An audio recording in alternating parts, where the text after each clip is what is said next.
Halo, assalamualaikum, selamat pagi, selamat siang, dan selamat malam. Apa kabar bangsa Indonesia di seluruh Nusantara? Pada kali ini kita akan membahas sebuah tema dengan judul Kartu Mati Pencapresan Pangeran Cikias. Nama AHY santer diberitakan sebagai kandidat terkuat Capres 2024 dari Partai Demokrat. Meski belum ada keputusan resmi, namun Pangeran Cikias itu digadang-gadang mampu melanjutkan kejayaan partai berlambang Mercy. Secara fisik, AHY memang barang bagus untuk dijual di pasaran. Selain masih muda, ia juga dianugerahi wajah yang ganteng.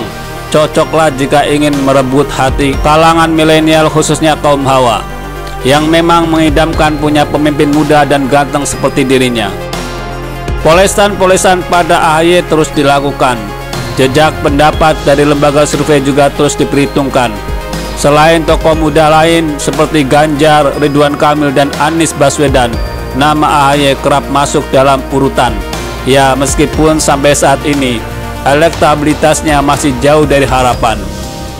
Meski begitu, Demokrat tetap pede menjagokan AHY. Bagi mereka, Pilpres masih 3 tahun lagi. Masih banyak waktu yang bisa digunakan untuk memoles elektabilitas dan popularitas sang pangeran. Urusan poles-memoles memang ahlinya Demokrat.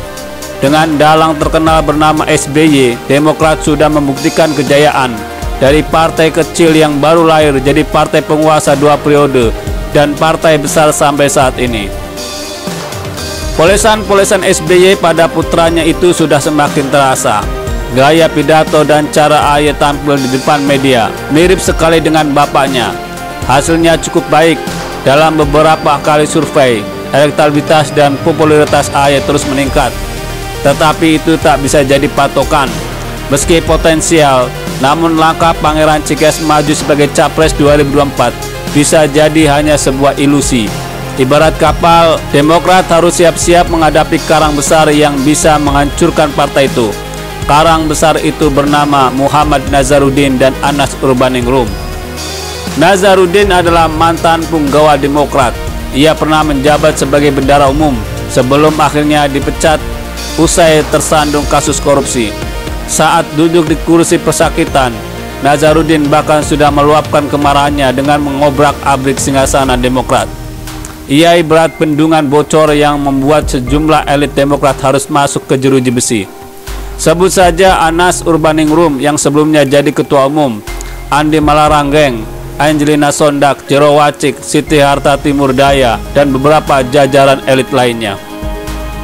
Bisa jadi aib-aib Demokrat masa lalu akan kembali diungkap Nazarudin menjelang Pilpres nanti. Kalau AHY maju sebagai Capres, jangan heran jika saat itulah Nazarudin akan bernyanyi. Apalagi sampai mencuat bahwa adik kandung AHY yakni Edi Baskoro Yudhoyono alias Ibas juga terlibat kasus korupsi juga. Saat ini Nazarudin sudah berada pada gerbong musuh bebuyutan Demokrat. Bersama Muldoko, Nazarudin telah menyatakan perang dengan ikut mengkudeta Demokrat beberapa waktu lalu. Bendungan bocor itu kini sulit sekali dibendung dan akan menenggelamkan Partai Demokrat dalam waktu singkat. Bak jatuh tertimpa tangga, tak hanya Nazarudin seorang. Demokrat pasti akan dibuat repot dengan mantan ketua umumnya dahulu, Anas Urbaningrum.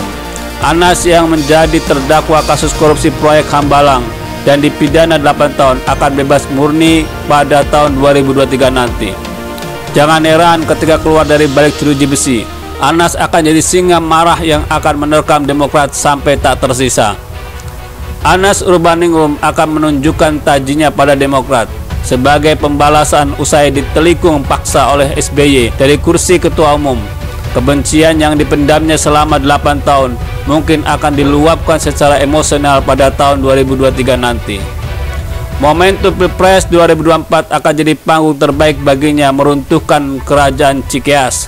Apalagi kalau ada kader Demokrat yang mencalonkan, maka itu hanya akan jadi kudapan empuk baginya untuk diserang. Fakta-fakta kelam Demokrat akan dimunculkan, akibatnya kebencian publik meningkat. Endingnya Demokrat akan hancur berantakan.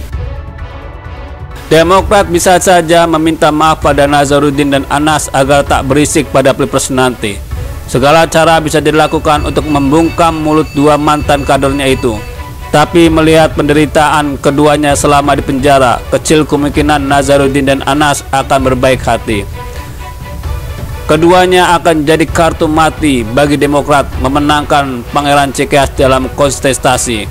Kalau ada partai lain yang memanfaatkan kondisi ini, maka dipastikan akan mudah mengalahkan siapapun calon presiden yang diusung Demokrat pada Pilpres 2024 nanti.